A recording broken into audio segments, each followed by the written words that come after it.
Good morning, traders. This is the early morning briefing for the 16th of January. It's 6:25 here in the UK.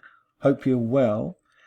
Just to give you a quick update for today, the 16th. And as we can see, the DXY is consolidating at the moment. We can see it's in between the 50 EMA and the 50 EMA here on the daily. So this is not parabolic, but a stronger dollar for the short term. It's going to retest the 50 EMA up here and then make its mind up as to where it goes. In the meantime, you're going to find that US dollar is very mixed. While the dollar is mixed, then it is not tradable. So the US dollar pairs are going to be mixed, if that makes any sense. Now, a parabolic trend is where you have the price below the 50 on the daily and the 50 on the 4 hour. This is a 4 hour chart. And then once you get change of character, that's when you get in. That's the big move. In terms of the yen futures, an interesting chart. This is what you want to see. I've cleaned up this chart. I don't know if you've noticed, VIP members especially if you've got the advanced pro charts. And you all should have these. Now when it goes green above the 50, that's a powerful trend. What we're having to see now, it's retesting the 50 on the daily.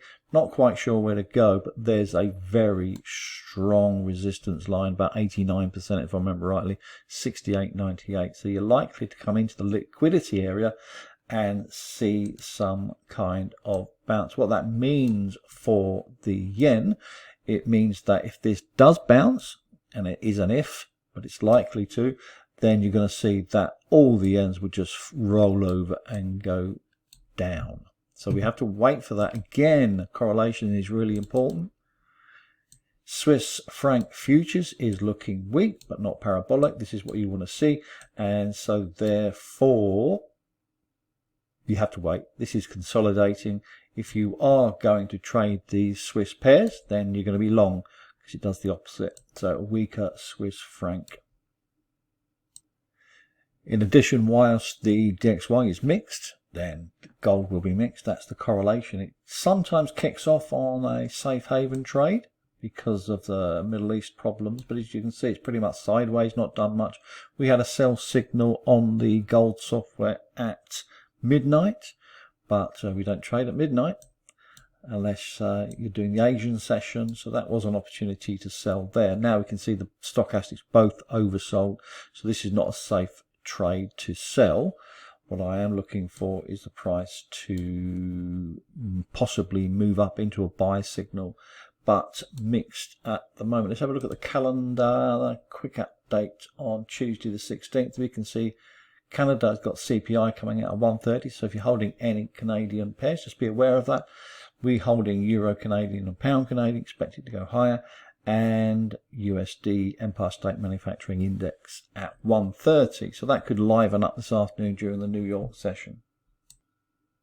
Congratulations on the Pound Canadian. Continue up. We've got a strong high at 172.75. Stop should be 1 hour 169.78. So you're moving your stop to break even anyway. Euro Canadian to the upside, continuing upwards above both moving averages and come into the liquidity zone, as you can see here, and then go into a much higher target. A weak high, but nonetheless 150.50. Let's go through the yens. The Swiss francs are moving up, so we're just waiting for confirmation. As you can see, the pound, the Aussie yen, a strong high here at 98. And now moving into a high liquidity zone at 66% in the next few hours. So any kind of break or bounce here is likely to go up. Canadian yen, again, pretty much sideways. Pound yen, stop should be 183.74 if you're holding from the change of character. We've got a very strong high of 68% at 186.17.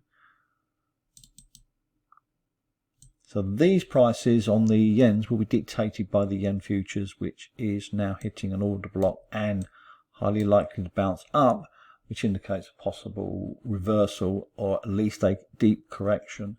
So strong high at 60% here at 160.18 for the euro yen. If you're trading long from this position, then 157.95. Actually, that's changed. It's 158.20. New Zealand yen, holding on to market structure, 22% here. There is a strong support down here at 87.16, but that's miles away.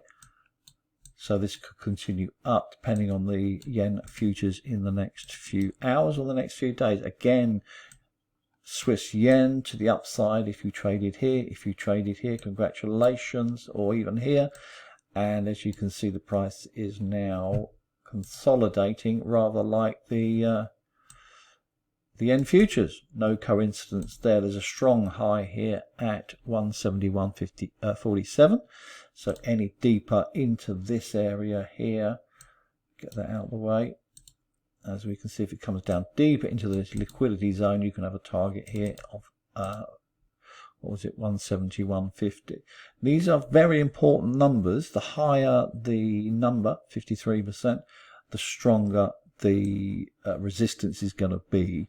Okay, and that's Aussie New Zealand to the downside, hitting an order block, but no major resistance here, pretty much sideways, heading down in the next few hours. You can see the correlation and the parabolic trend confirmed into liquidity zone, failed. It's highly likely to fall down in the next few days. So all very quiet. But it could liven up this afternoon. And for members, of course, VIP members, I'll be doing the full analysis with stops and targets.